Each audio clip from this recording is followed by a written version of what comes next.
Oh, that's me.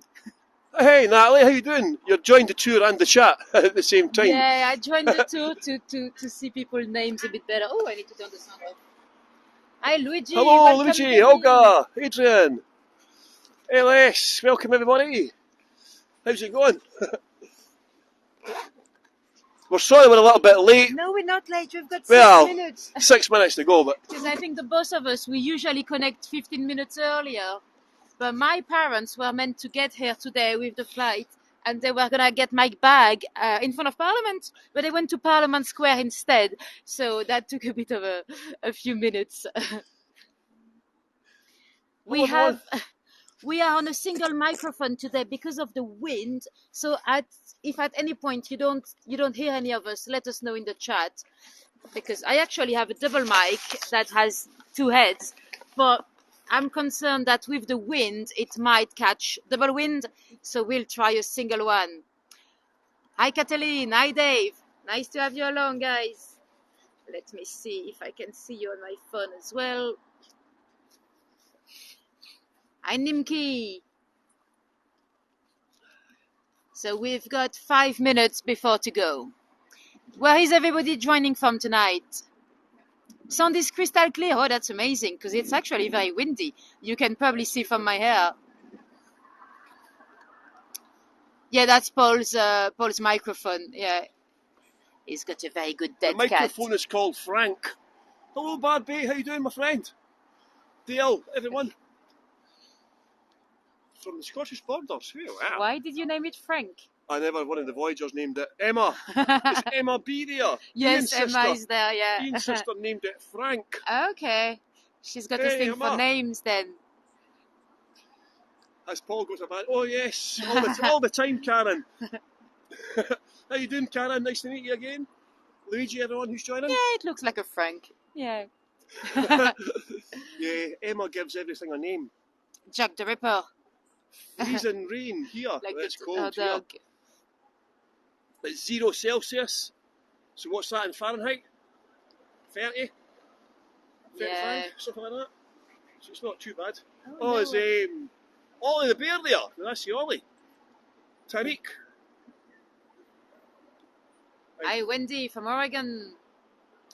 That's Tariq and the bears. 84 Fahrenheit. Woo, lucky you, Tammy. Lucky you. Tammy, how you doing? Nice to see you again. Thank you for joining my tour and Nathalie's tour. The amazing Nathalie all the way from London town, innit? Yeah, we good. It was snowing when I got here. 2 hours ago, it was snowing. Now it's a bit better. It feels about minus 20. Yeah, it's like that here.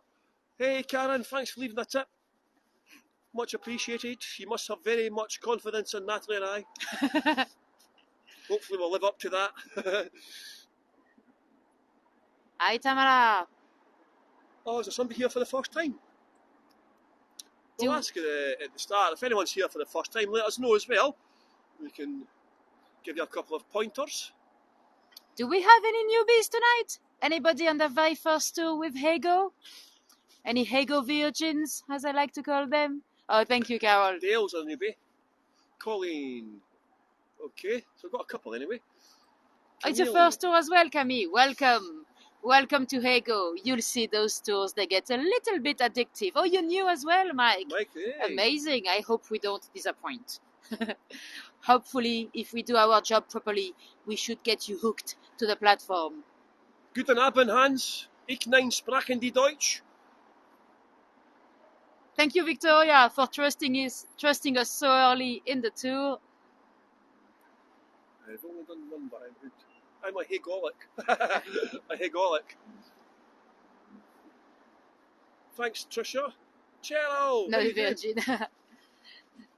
Welcome, Joan. Welcome, David.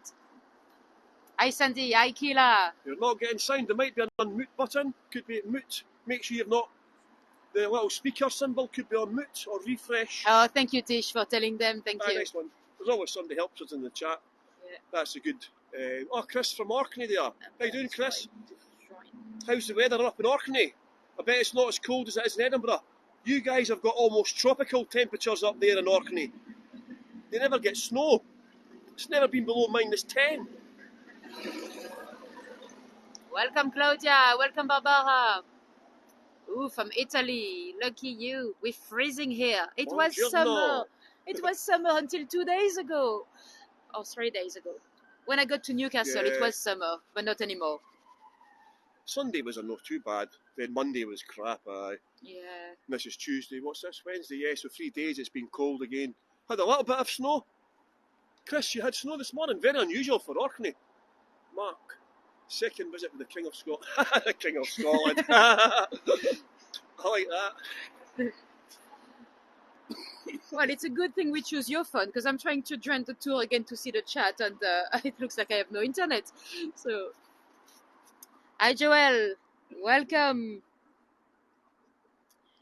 Yeah, was it summer for you too? Yeah. What network are you? Sorry, it's the worst. Sorry, yeah, my other phone's free. I've got this. This is Vodafone, and my other phone's free. Yeah. Welcome everyone who's joined. Oh, Julian's a trier guide. Well, watch this tour, mate. You'll be educated in one way or another. Either for the good or the bad.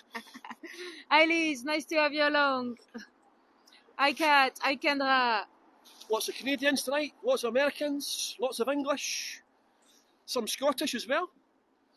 How's it gone, everyone, for Scotland?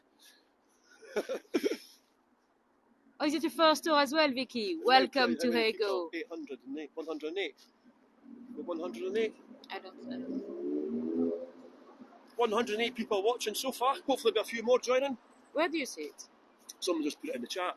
Oh, okay. I was like, am I blind? Marlene! Donnie!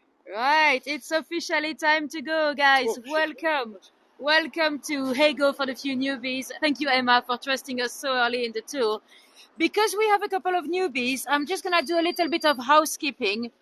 Most of you would have spotted the chat. Feel free to ask us anything at any point. If we miss the question, don't be shy. Ask us again. Or ask Paul, because I'm probably not going to know. And if you don't want to see the chat, you can hide it away. Most of the time, we try to repeat the question, so you shouldn't be confused. And you have a button in the middle. That's to take a postcard. So that's a screenshot, a souvenir of what you see on your screen. And feel free to share those on Facebook if you happen to be part of the Hego Voyager website, Facebook group, I should say. And last but not last, most of you know the drill already.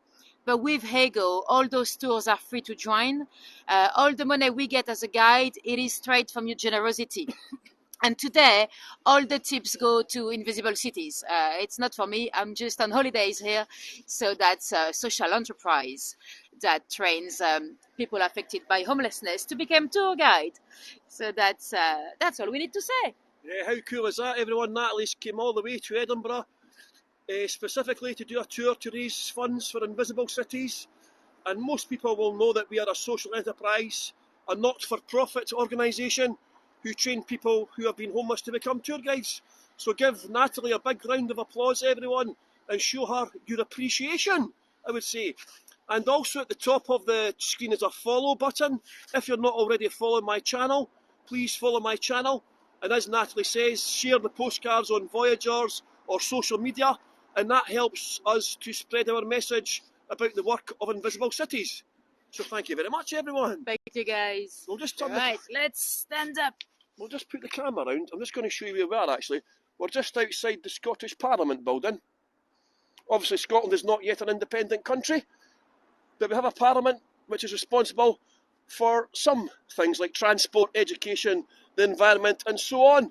And you'll notice how there's bars on the windows, and that's to keep the politicians in. And so Natalie's actually going to tell you a story about a grisly crime, an event that took place here when England and Scotland joined in 1707. The people were not happy. Well, some people were not happy on the street, but apparently one gentleman was celebrating.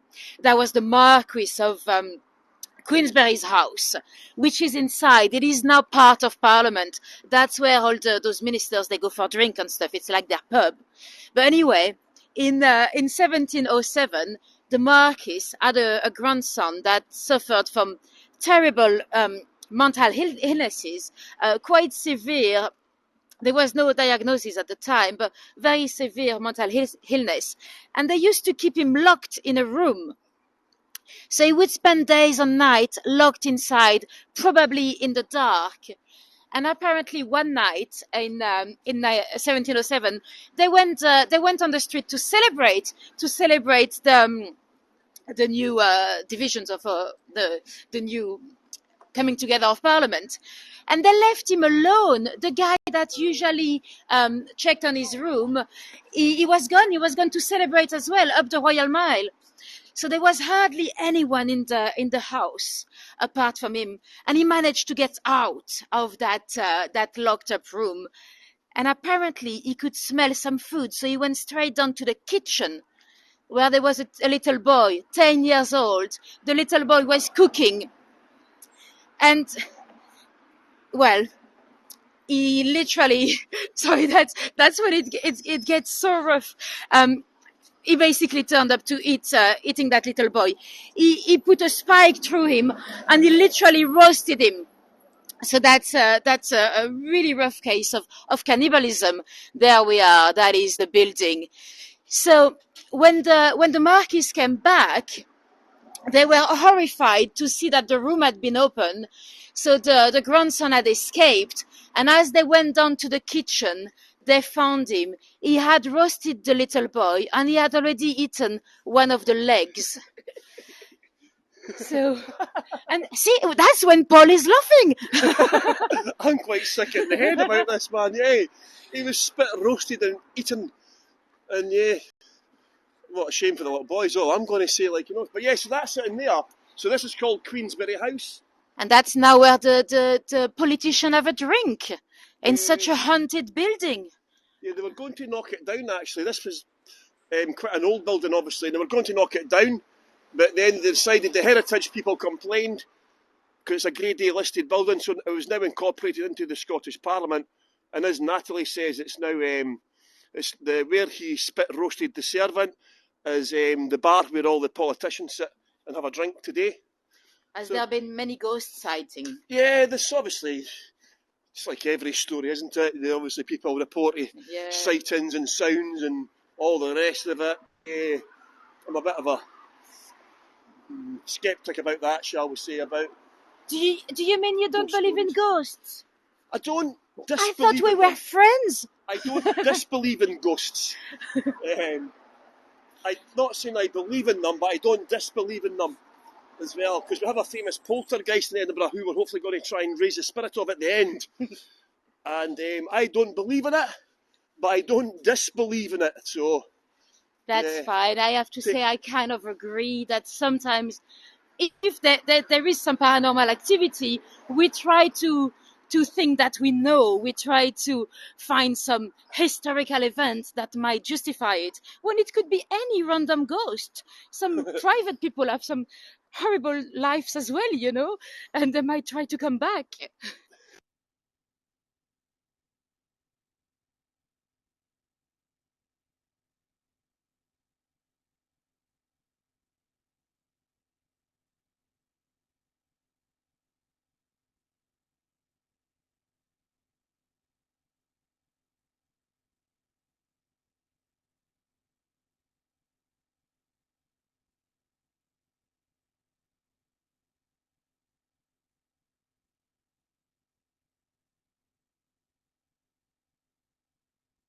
Right, hold it on the side. Yeah, that's it back now. First time Paul's been quiet. Yeah, it's got Nathalie didn't know it had a little button on it, and she was holding the button and it disconnected it from the phone, so apologies for that, everyone. It's back again and she's not holding it on the button anymore. Well, my fingers are so frozen that they don't know the difference between plastic and buttons. It was the ghost. They're all saying it was the ghost. Oh, yes, it must be the ghost. It was the ghost. I'm sure. Oh, the gimbal's no. Oh, the gimbal wasn't liking that there. Did you see the gimbal going a bit crazy there? So look over the side of this street here. Edinburgh has got 3 or 4 Christmas shops open all year round. Now, I can understand the point of one Christmas shop possibly opening all year round, but having 2 or 3 or 4? But how crazy is that? And they must make a lot of money. Do they? Well, they must, because they're open all year. I just find that bizarre. And here we're going to go into the church. This is the Canongate Church, and this is the church where the Queen comes. The church, the Queen Elizabeth, is what she's Queen Elizabeth II in England. In Scotland, she's Queen Elizabeth I, because we never had the Queen Elizabeth I. So in Scotland, she's ER1. Yeah, that's why I was. If we see a post box, we need to show you. I was a bit surprised earlier not to see the Queen's initials on the post boxes, but that's because she's ER1, not ER2. That makes sense. You see this church? So ER stands for Elizabeth Regina, by the way. It is in Latin. Who's the statue? That person there. You've heard of Robert Burns, the Scottish national poet. That's Robert Burns' favourite poet. He's Robert Ferguson, and he went insane in what they called at the time a mental asylum, and he was aged only 24. And Robert Burns and so on paid for his proper grave, and then they reckon that Robert Burns might have actually stolen some of this guy's work.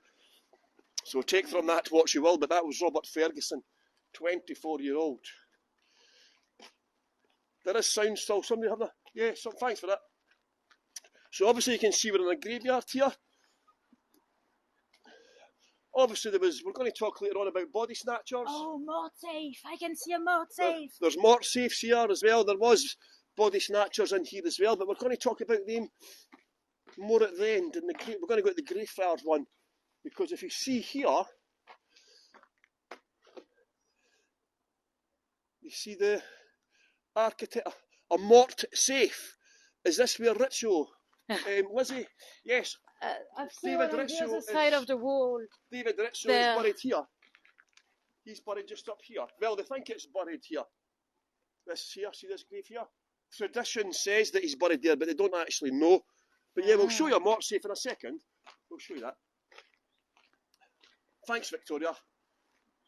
So yeah, you see up here, this is the Old Royal High School. This is the time signal. There is no time signal here. Nelson's monument. Excuse his finger. Excuse the finger. Based on an upturned telescope. And over here is the Scottish Government building. But just behind it, you can see, excuse the finger, just here is a prison. This used to be a prison. 1 second, Doris, we'll get to that. This used to be a prison here. And the conditions in the prison were so bad, they had to knock it down in 1928, and they built the Scottish Government building here in 1932. It's called Art Deco architecture. But over this turreted thing here, they kept that from the prison. That's all that's left of the prison. And lots of prisoners were kept there and executed there. And the last ever lady in Edinburgh who was executed was in 1889. And her name was Jessie King. Has anybody heard of Jessie King or baby farming? I have. Baby farming was quite a big thing, wasn't it, Nathalie, as well? Yeah, in Victorian times when when you had a baby that might have been illegitimate and you did not want to be a fallen woman, you might want to give your baby away. You'd pay somebody to take them away, and they might give them for adoption, or they might just feed them. Sometimes it was a one-off payment. Sometimes you'd give them a bit of money every month. But some of those ladies involved in baby farming, they were not always very honest. And I think that's what happened here with Jenny King. Yeah. The story goes, right, we are in the old town here, and over here is the new town, and there's an area called Stockbridge. And there was 3 young boys playing football, and after a little while the football fell apart, and there was a little bundle wrapped up inside the ball. They opened it up, and it was the body of a dead baby. A dead baby. Can you believe that? Investigations were launched, and it was traced back to this girl called Jessie King, and she had been seen with young children in the area. So investigations were launched, and the police went to Jessie King's house, and they searched her house, and they found 2 more dead babies' bodies. And then, do you know what they done? Straight away, Jessie King says, it was me. Jessie King was married. She was in her 20s, and she had married a really old guy who was a violent alcoholic, and it's believed that he might have killed his first wife. She was actually pregnant when she met him, but she dumped her partner, the father of the child, and married Thomas Pearson, who liked a drink. And straight away, Jessie King confessed to killing the 3 babies. She said it was nothing to do with me. It's nothing to do with my husband, sorry. It was me. I killed the 3 babies. So Jessie King was put into the prison over here. She was kept in prison on trial. Right? And the problem was, where was she getting the babies from? And now, as Nathalie said, people, some desperate mothers, unmarried mothers, ladies who worked in poorhouses or workhouses, their life was pretty crap. And if you had another child to look after, your life was not worth living. So poor, desperate mothers, they used to advertise their babies in newspapers for adoption. And that continued to that until 1932, until the Adoption Act came along. And as Nathalie says, the mothers used to give the adopters money to look after the child. And it's believed that Jessie King had been replying to the adverts, taking the money for the babies, killing them and drinking all the money. Yeah, often they would be killed with opium because the symptoms would be very similar to starvation. And we had a terrible case in London as well. Well, not only London, she moved, she kept moving. That's why she got away with it for so long. Amelia Dyer, she may have killed up to 300 infants. Yeah. 300? Well, we don't know for sure, but yeah. That's terrible, isn't it? Well, Jessie King, there's a few problems with the story about Jessie King, right? Because when they found the 2 babies in the house, one of the babies was on a very high shelf, and Jessie King was only a very small lady, and there was no step ladders. Yes, it's starting to snow. And the other baby was found wrapped up in her husband's jacket. So already you can see her husband might have had something to do with it. But Jessie King was put on trial, and she was convicted of murdering 3 babies. However, the night before, she was a Roman Catholic. The night before she was getting executed, she got a confession with a Catholic priest, and she confessed to killing 2 of the babies, but under the direction of her husband. The 3rd baby was taken off the charge sheet, so who killed the 3rd baby? And there's one more issue that really got to me that indicates her husband had much more to do with it. Jessie King could not read or write. She was illiterate. Her husband could read or write, so obviously he was responding to the adverts. It wasn't Jessie King. So she was sentenced to death. She's actually buried in the car park up there. I went up to try and find her body, but nobody knows where she is. It's been tarmacked over. And so she was executed. Her husband actually turned evidence against her, so he got off scot-free. Now, the people of Edinburgh, they knew he had more involvement in it than what she knew. And so the Edinburgh mob tried to get him. He escaped to Glasgow.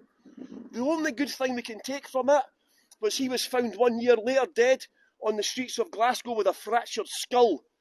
He got his comeuppance in the end. Take that. And there was actually a male author wrote a book about Jessie King, and he actually just blamed Jessie King. And I was going to contact him to say that it was very lazy research, but unluckily he was dead. So. Oh no. So I couldn't get a hold of him. But yeah, obviously her husband had more to do with it than what was, he got off of it, didn't he? And she got executed, so yeah, bit of a shame for old Jessie King. So hopefully you can see, as somebody mentioned, the snow earlier on. Excuse me. I'm getting a full Scottish experience here. I didn't even take my big jacket because when I left London it was summer.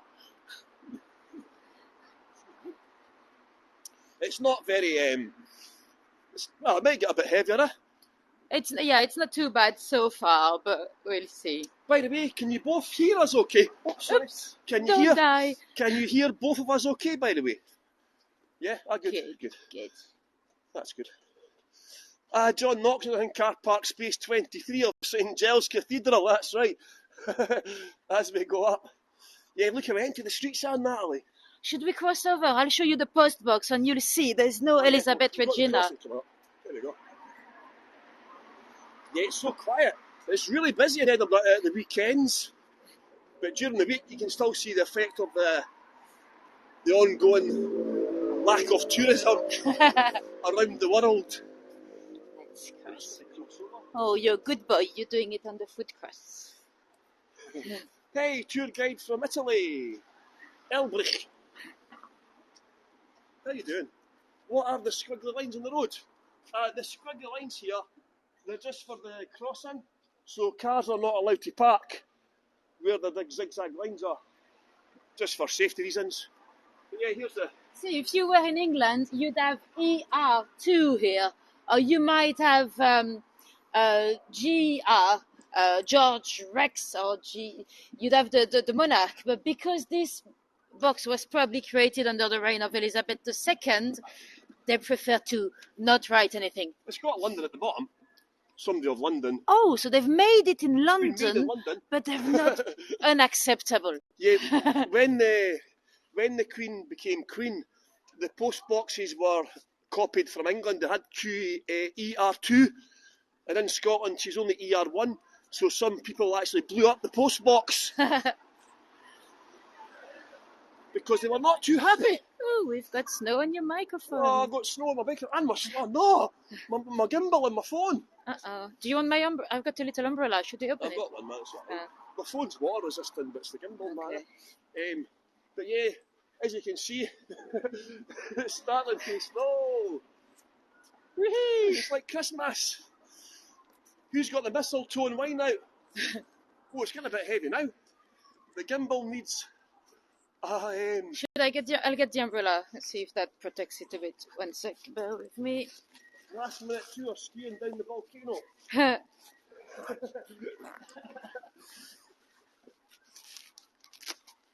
we go. That should be better. Yeah. Is it a strong one? I'll probably get blown No, it's a Poundland one. So it's going to be blown away. But I remember about a month ago I was doing an open top tour bus, and the forecast was for dry. I took my umbrella, but it was a really cheap one. Halfway through the tour, wow, the heavens opened, the wind came, my umbrella got blown inside. I had to sit there in the freezing cold and rain. See?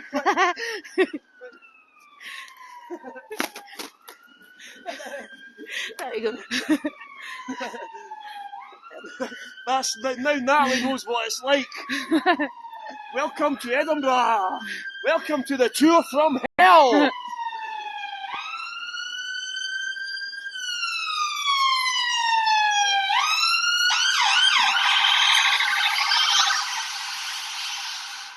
Talking about hell, we are right in front of the World's End. Yeah. That has the pub right across the street has been the site of a meeting before a terrible double murder. In 1977, 4 young girls came over for a few drinks, and they ended up talking to 2 young men that nobody really knew.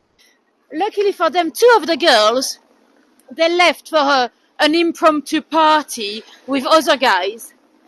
And the 2 other girls, Ellen and I think it might have been Christy, the second one, they left with those 2 men, and they were never to be seen alive again. One has been found naked on the beach. She had been raped and killed brutally. And the other one was in a field somewhere.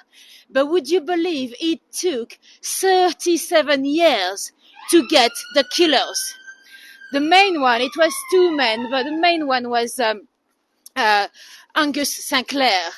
He was a serial killer. He was already in jail because he killed in Glasgow. But the amazing thing about the story is that in 1977, they kept some of the items of clothing from the girls. They knew that one day it might be interesting in terms of DNA, but they didn't have the technology at the time. And years later, Sinclair had already been acquitted for the murder, so they actually had to change the Scottish law to try him again.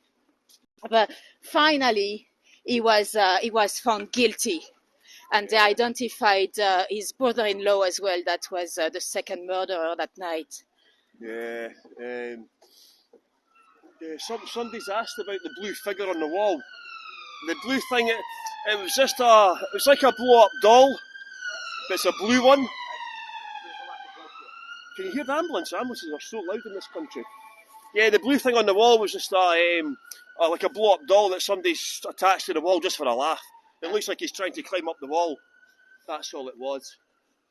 Is that John Knox's house there? Yes, that was John Knox's house there. Everyone, that's one of the two of the oldest buildings outside Edinburgh. If you want to come and hear more about Edinburgh, just join one of my other tours. Follow my channel. Sorry, I'm not very good at keeping the umbrella away from the frame. If you have any postcard with an umbrella, blame the French one. A blow-up blue doll. Can you window shop? Oh, look, here's another Christmas shop. Look. Oh! Here's a second Christmas shop. Look, this is the Nutcracker Christmas shop. So there's at least another one in the Grass Market. So there's at least 3, possibly 4 Christmas shops. And look at these shops. They've been popping up everywhere. American sweet shops, but they're so expensive. They sell like all American candy, American cereals and all that, but they're really expensive. But obviously they're just targeting American tourists, you know what I mean? Edinburgh gets a massive amount of American tourists because there's actually more, there's up to 25 million Americans claim Scottish heritage. We only have 5.5 million Scots. So there's 5 times more American Scots than there are Scots. So we get lots of Americans coming to visit Scotland and beyond. Do the phone booths still work?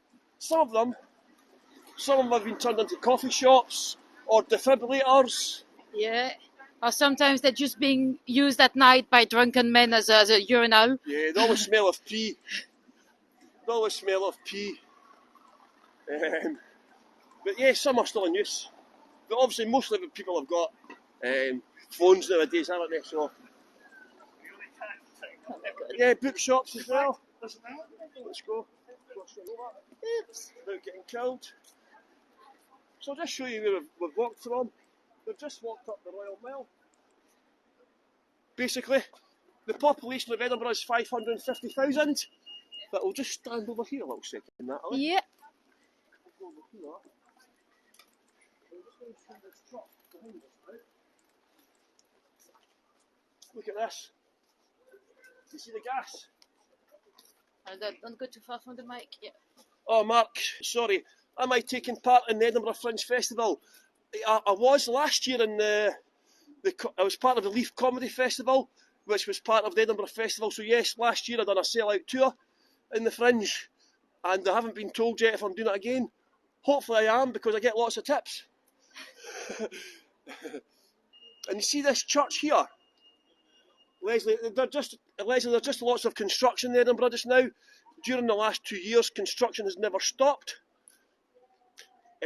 Tamara, I'll show you that in a little second, actually. She's asking me the floor is that people spit upon. I'll show you that in a little second, actually. What we'll do, Natalie, is put that away. I'll give you that one. Yeah, I'm just... Hold on. I can't even... 1 second, I'm just going to put the gimbal down. I'm just going to give Natalie... Do we need it? It's not... That's not too bad, man. Yeah. Actually, Right. The snow stopped again.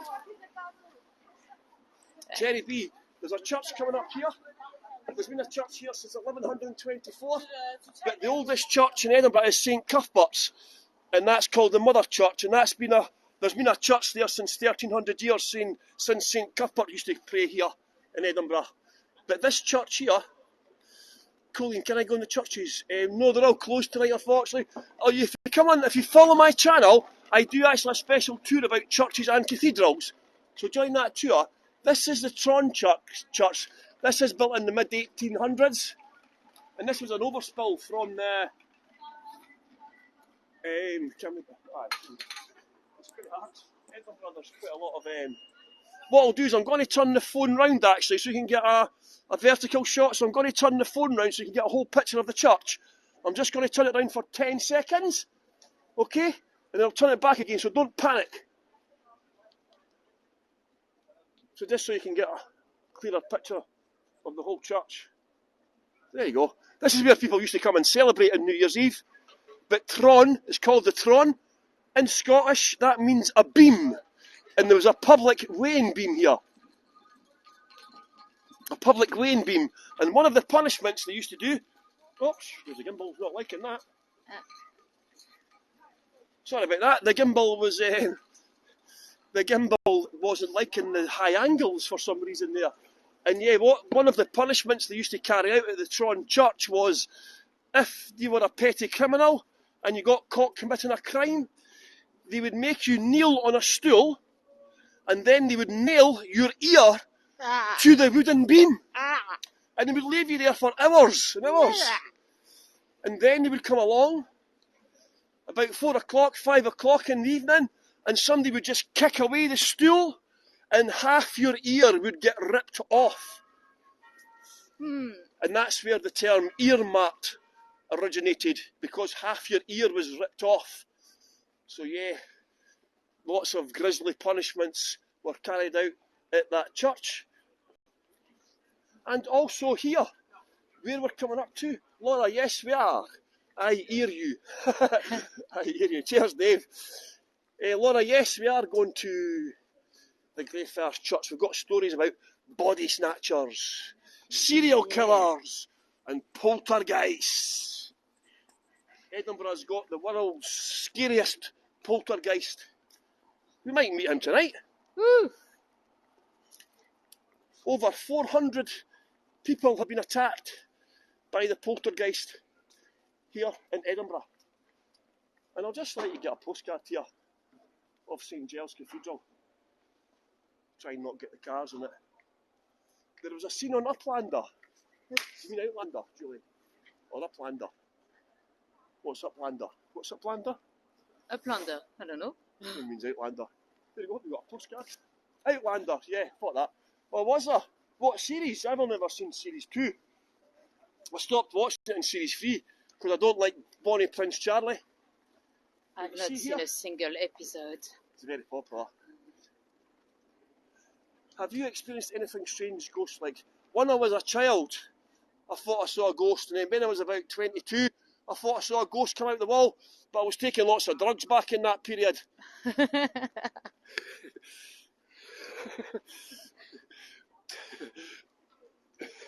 I've had a varied life, like, you know. I do tours about Trainspotting, the movie, and Leaf, all about heroin, violent psychopaths.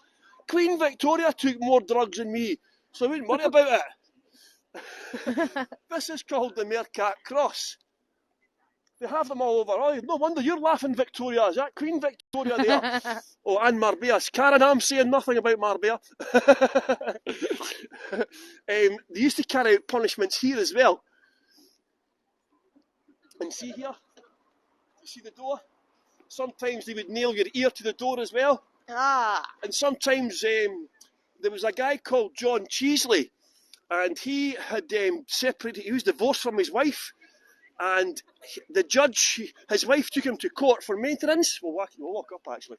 Yep. His wife took him to court to get maintenance, and the judge awarded his wife, a massive amount of maintenance, and Cheesley was none too happy with this. So on Easter Sunday, the judge lived just up here, and he went to the church, and Cheesley followed him home and shot him with a gun. He did not even try to escape. He just stayed there waiting to get caught. Crazy person, eh? And he got taken to court, and obviously he was executed. But what they done was they chopped off his hand and nailed it to the door. And then they executed him by hanging him, and then they chopped off his head, and they hung the gun that he had shot the judge with round his neck and left him on display as a deterrent. How long for? I don't know, because they stole his body. Somebody stole his body quite quickly.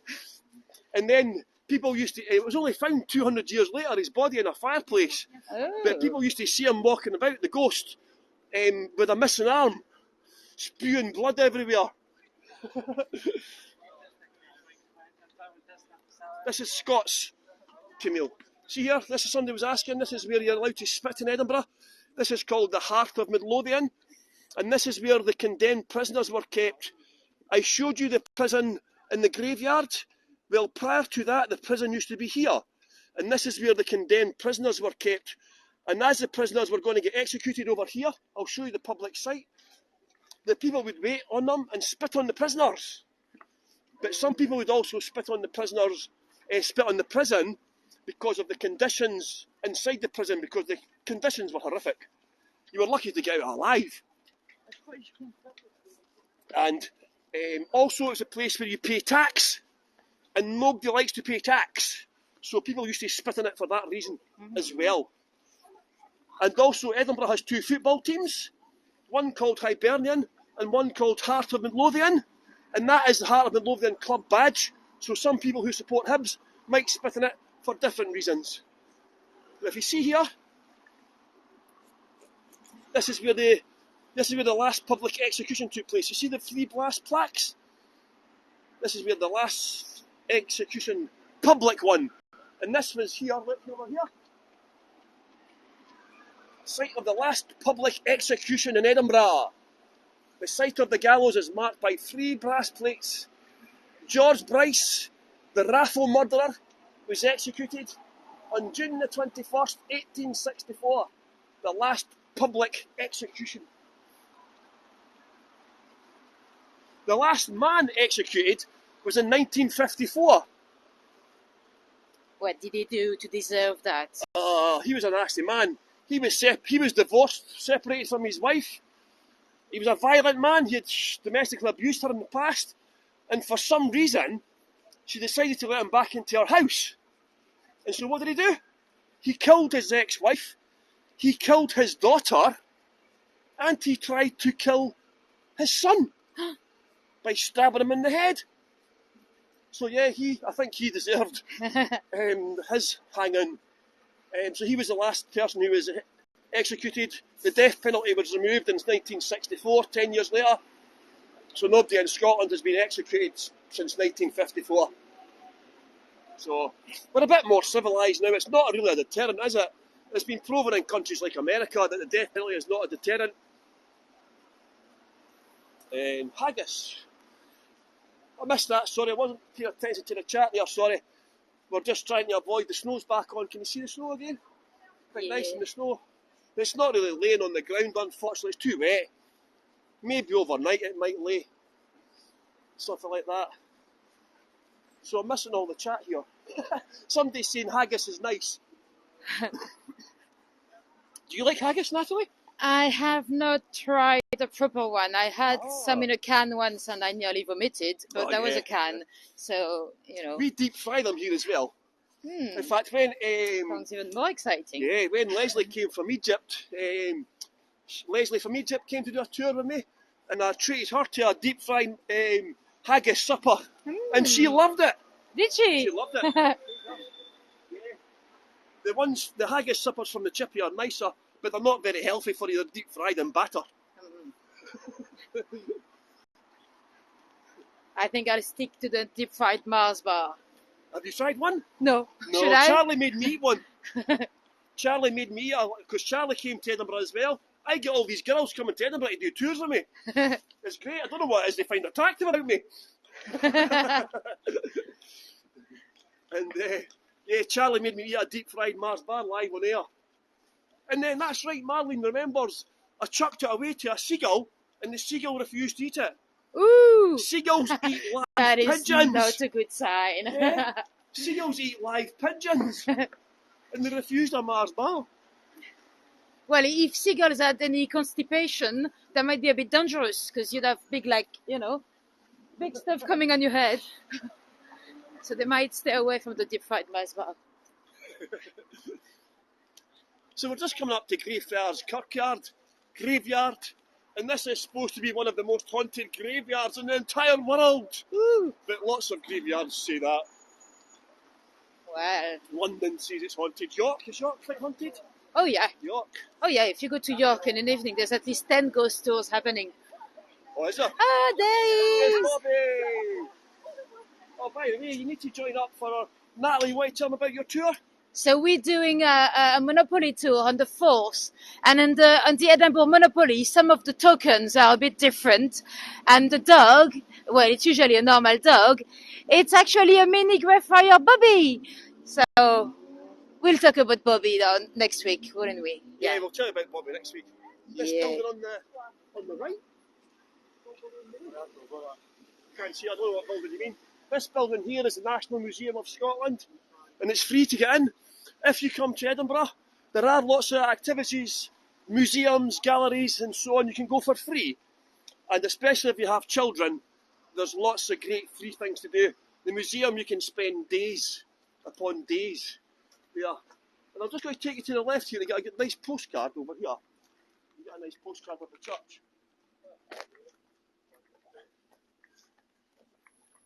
Kathy, we were just at St Giles, so there we go. Just to get a postcard of you. This is a church called Greyfriars, named after the Greyfriars of St Francis of Assisi. And you must go on Patrice's tour to see St Francis' birthplaces and things like that as well. And this dates back to 1620. But we're here to top. Well, there's lots of. Somebody was asking about a mort safe further on that way. Yes, I think that was Doris.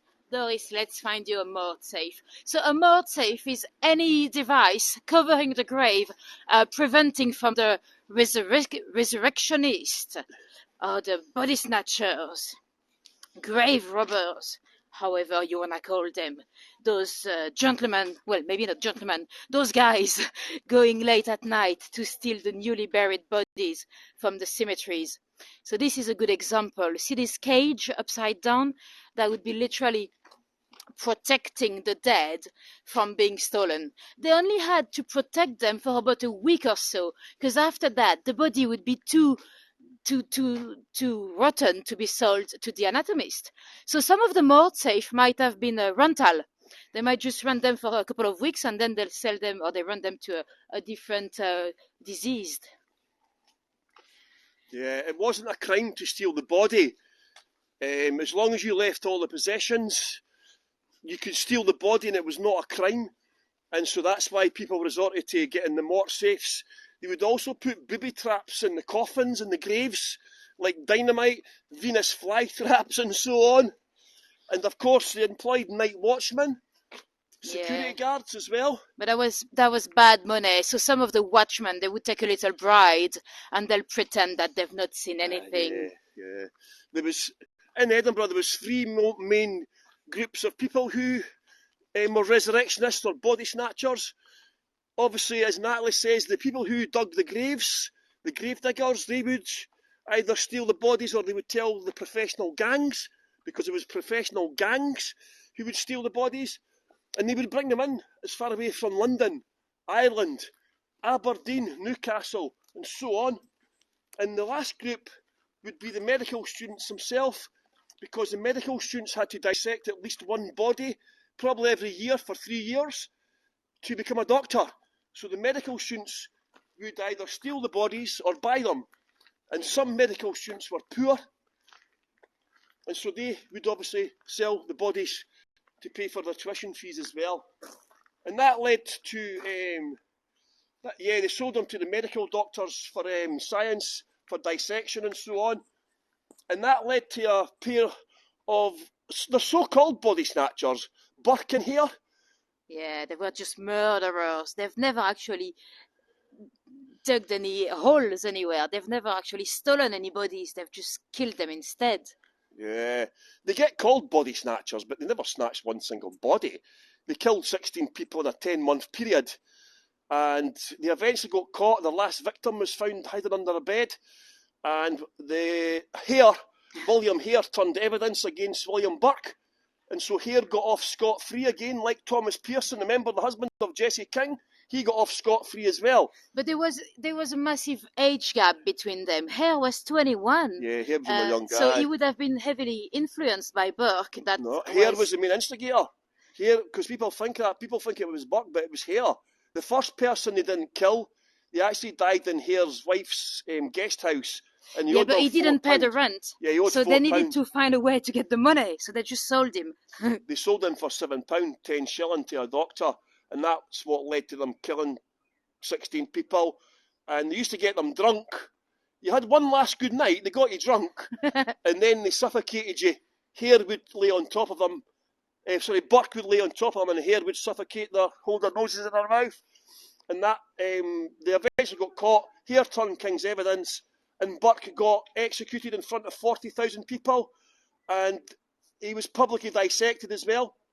His skeleton is on display in the museum here in Edinburgh, and they took a pint of blood out of his skull and wrote letters with it, and they also took some of his skin off and There's a made book notebook. covers. Have you seen it? I think Yeah, it's in the museum. Oh, I want to go. Yeah, you can go and see the book cover in the Museum of Scotland, and one of the letters as well.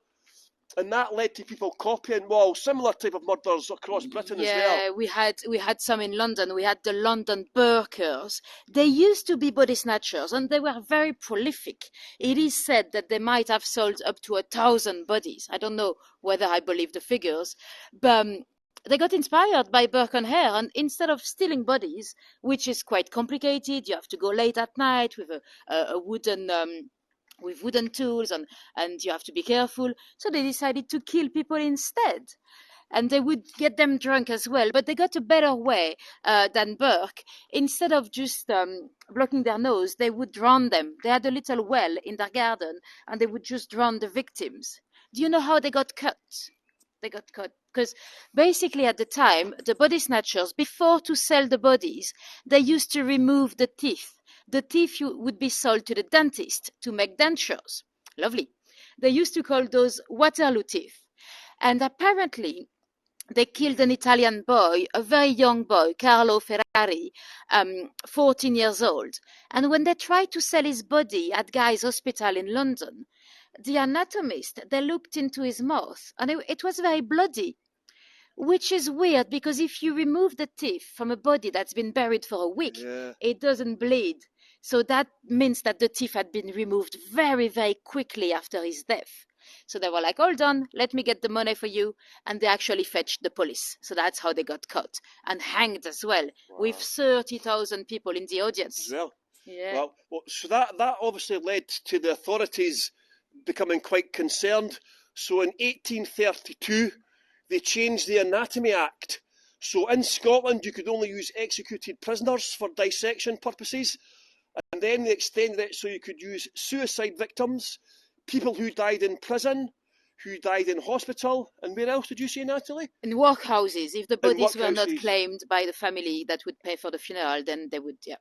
And also, they changed the law, which still exists today, whereby you could donate your own body for medical science as well.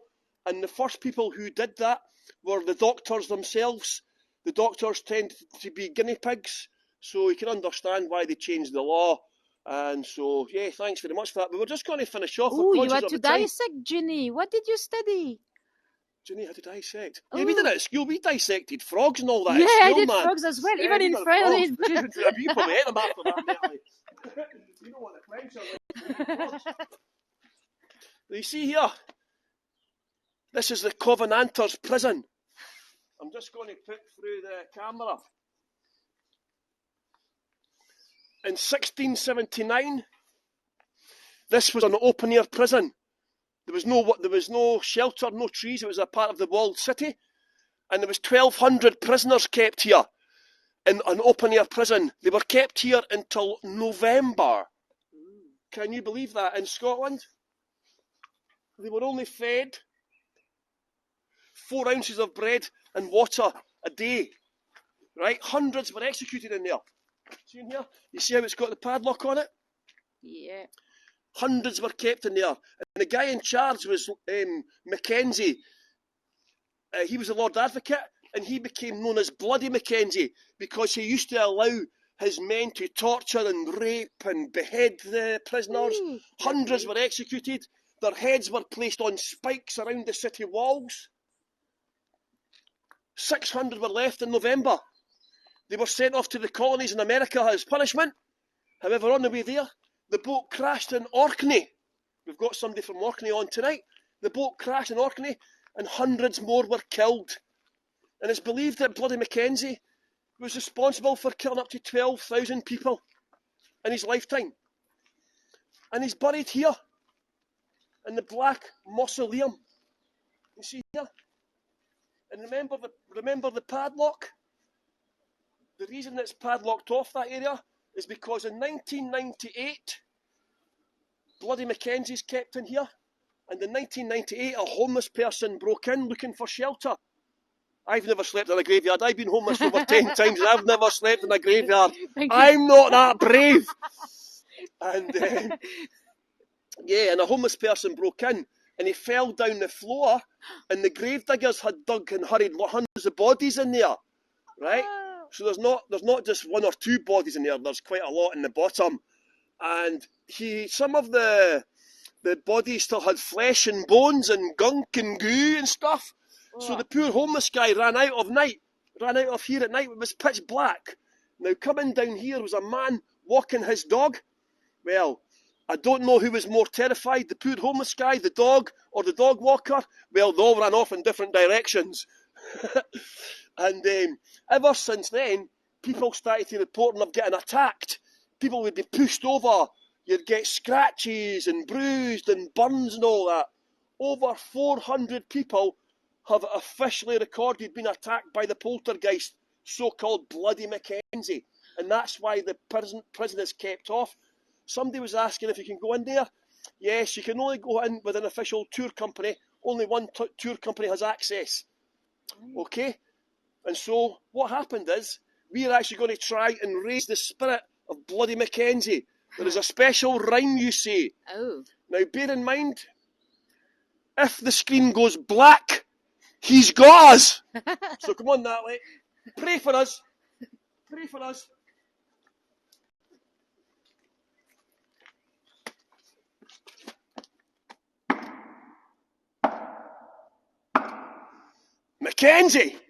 Mackenzie, come out if you dare.